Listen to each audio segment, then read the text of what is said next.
Hello, traveler. There's something I want to get off my chest before more talented people beat me to it. It is a theory of hell and dark. It is a theory of smoke and ice. It is a theory of the crown of horns. Dramatics aside, I'm sorry guys, friend isn't real. Now, friend is certainly real in the general sense. There is definitely a pink and yellow-eyed cat out there, or cats. But as an individual character with thoughts and feelings, not so much. Pink's dialogue confirms that Friend is a horde of black cats, not a singular black cat. She says they like cats so much they owned a whole hunting pack of them. Mew. This certainly creates the sense that whatever this person is, they are not a cat. So, who is the owner? The most obvious answer is the demon, or, as we know them, Eram. Whatever force takes the Shadow Mantle in Chapter 3 uses a pack of black cats to attack Chris's avatar.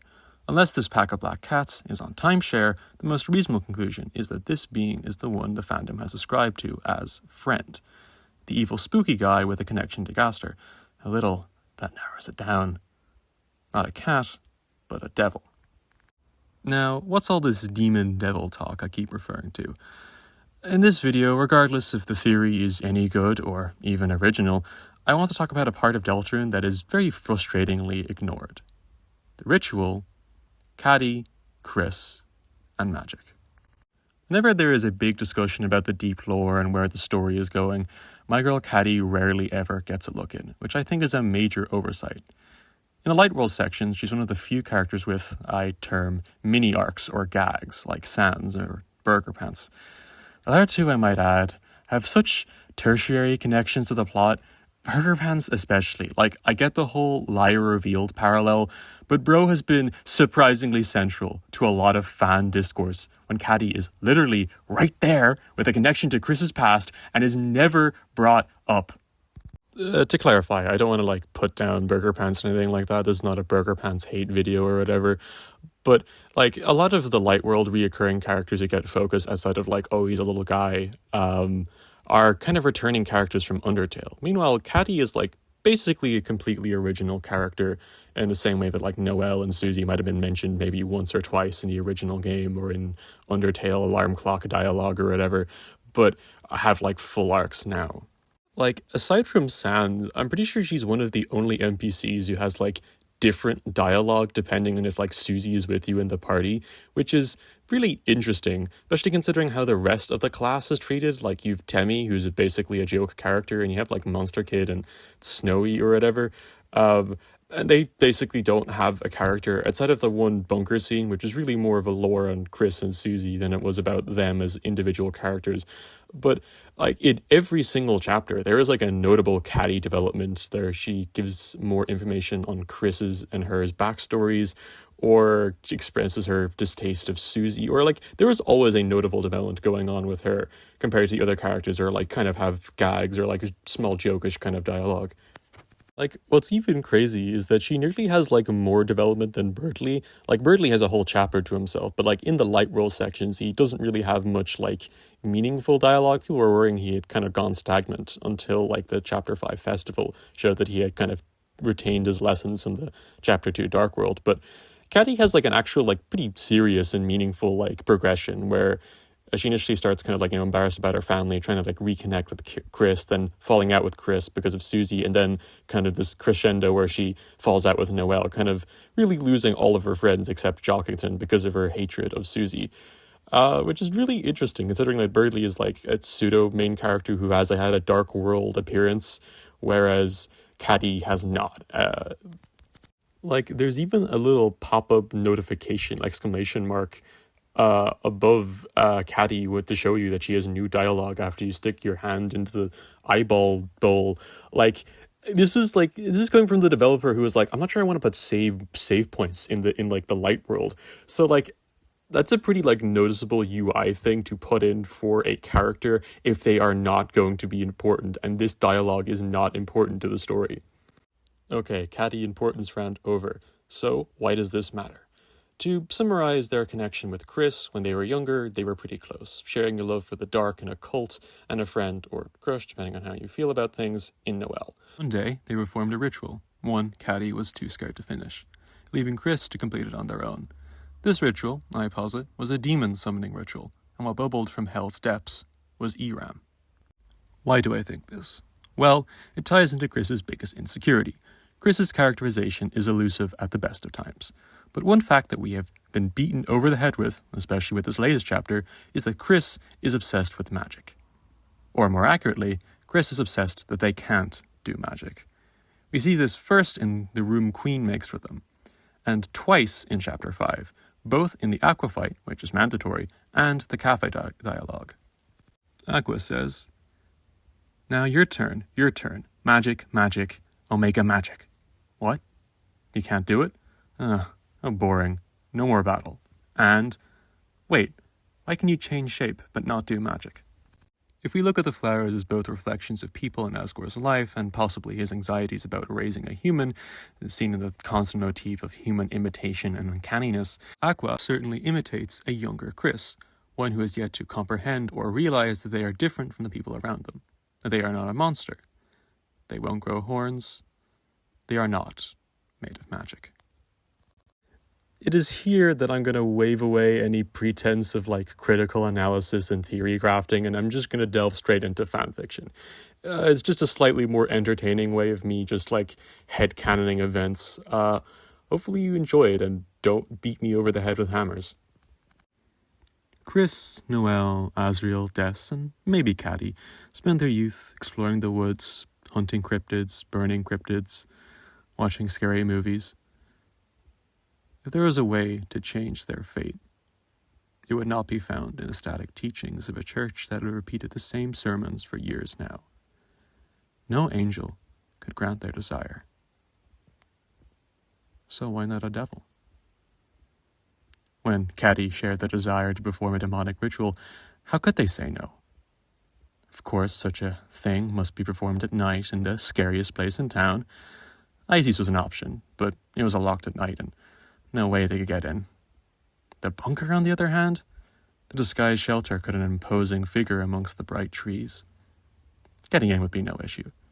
Chris's dad was the police chief, and they'd spent enough time at the holiday house to catch a glimpse of the codes. They weren't well protected then. Who would want to break into a storm shelter?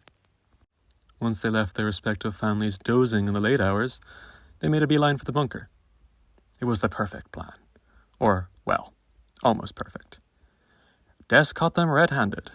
Des, ruiner of plans, corrupter of brothers. What was she doing out here? In truth, it was they who had caught her. With a family like hers, the thought of running away came often. But they didn't need to know that. Demon summoning? Sure, why not? Someone would need to be there to make sure they didn't get lost in the dark. They arrived, code was inputted, and the preparations began. Chalk, candles, Latin. But Caddy wasn't having as much fun as she usually did. Chris was always intense. But they were especially tense about this. They were snappy and got angry when things didn't immediately work. And, God, it was dark in here. The bunker made strange, impossible noises, like a broken radio or a phone line cut dead. And she swore there were things moving in the dark, watching them. Eventually the pressure was too much and she ran. Des followed after, leaving Chris alone. They hooked their headband into the center of the circle in frustration. Why wasn't this working? One last thing. They produced their dagger and cut a line along their hand and fed the earth their blood. Nothing. Of course, it was nothing. It was ordinary, filthy human blood that wasn't in any way special. With a final cry, they slammed their knife into the earth. And the dark answered. Great plumes of shadow rose to the ceiling and fell like ash, hissing and screeching filled the room as a bloody, horned headband began to glow a red hot. An invisible vastness filled the room, and Chris was among multitudes and far, far away from home. Des chased Caddy through town and ran squarely into Asgore. Hastily dressed, a draft in Asriel's room and an empty bed had set the house alight with worry. They had feared this might happen. No. Des reassured him it was nothing like that, and a weight lifted from his shoulders. When the neighbors asked if they needed help, he declined. This will need a gentle touch. Everyone could go back to bed. This was a family matter. Des remained. She didn't want to go home yet, and hey, wasn't she basically family anyway? They returned to a bunker choked with inky black smoke. The demon replied, "But that's not what you really want, Chris. Do you really think that would solve anything? Change how they look at you? Don't make that sour face. I'm speaking the truth. They took you in out of pity. They don't love you. They pity you. All you do is make trouble, torment that poor girl. You're a responsibility to them, an obligation. But I understand, Chris. I like games too. Why don't you stay here? Then you could play all you like." Des and Asgore tear into the bunker, looking for a fire. But it's cold, like water, like a blizzard. And they see something impossible. See, all you do is worry them. You deserve to be alone. You know it too. Let me grant you your desire. A pack of black beasts descends on the two. They overwhelm Asgore, unable to process what even tears into his flesh. But Des is young, her mind more quickly able to comprehend the incomprehensible. Some forgotten pencil in a pocket becomes a sword, and she cuts her way through the mewling felines, if that is what they truly even are. She finds an opening to Chris and the fathomless horned beast that looms over them, and sees them crying. Chris has made a lot of people cry. Caddy tonight, her sister, too many times to count. Even Asriel, when they ditched that green dinosaur into a pit to jump higher. But no matter how many times they scraped their own knee, ran face first into a wall, or fell from a tree, they never shed a single tear. Des didn't even really like Chris all that much. They were a punk that never knew when to quit. But they were kind to their sister. And in a world so disposed to trampling her, that was enough. Des swung hard and carved deep. Nice, but not quite a home run. In a single strike, they were on the floor, rib bones peeking out of their flesh. All Asgore could do was bellow behind a wall of midnight black cats. Oh, don't cry. It would have happened eventually with that one. Still tears? Heal her. Perhaps. But you need to do something for me first. That soul of yours. I will need it.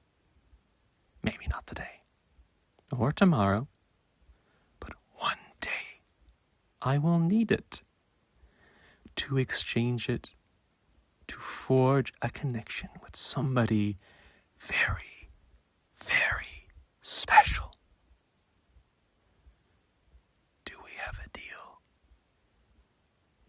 Chris resolutely raised their hand to shake, to seal the deal. A set of fangs burst through their flesh, and they howl. More blood is given to the soil. Des moves through the air in a bubble of shadow. Now then, Where am I taking her? Well, she cannot survive out there in the light, but here I can preserve her, save her. And you can stay too, and we can play lots of fun games. No? Well, you have it your way. Darkness becomes darker darkness, and they are gone.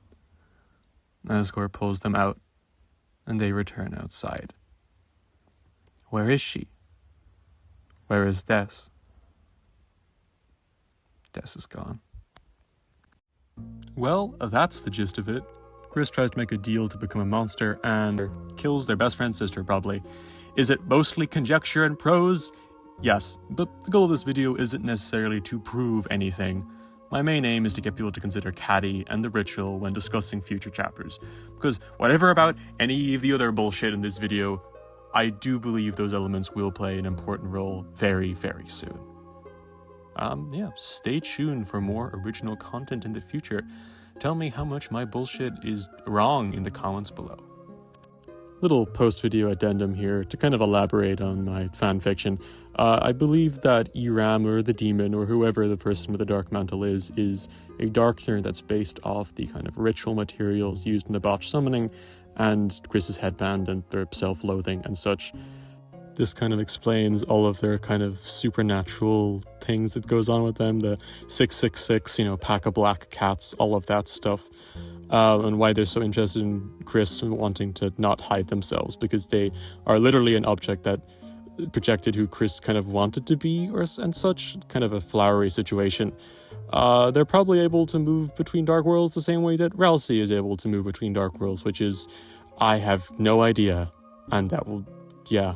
The whole soul connection thing as well, when you're making a demon ritual, what do you trade away but your soul? So I think that's how that sort of ties together. Again, we don't really know too much about Gaster and what his main plan is, aside from gaining an esoteric concept of the Deltarune. So I think this tracks. I think this makes enough sense for this not just to be nonsense, maybe. Now, tying Des into things as well, it's a little bit more headcanon-y, but, a big event happened, Asgore was there, Asgore's been to a dark world, and if you're doing a demon ritual, you're probably going to bring a knife along to cut open your palm or whatever. That's a kind of an established trope. Des is or Des of the Night, if you're saying Des is the Night, I think Des is still the Night, but I could be wrong. But we do know the Night does have the little circles on their palms like the Mystery Man does, so if Des is the Night, this kind of makes sense, I think. I hope. Goodbye.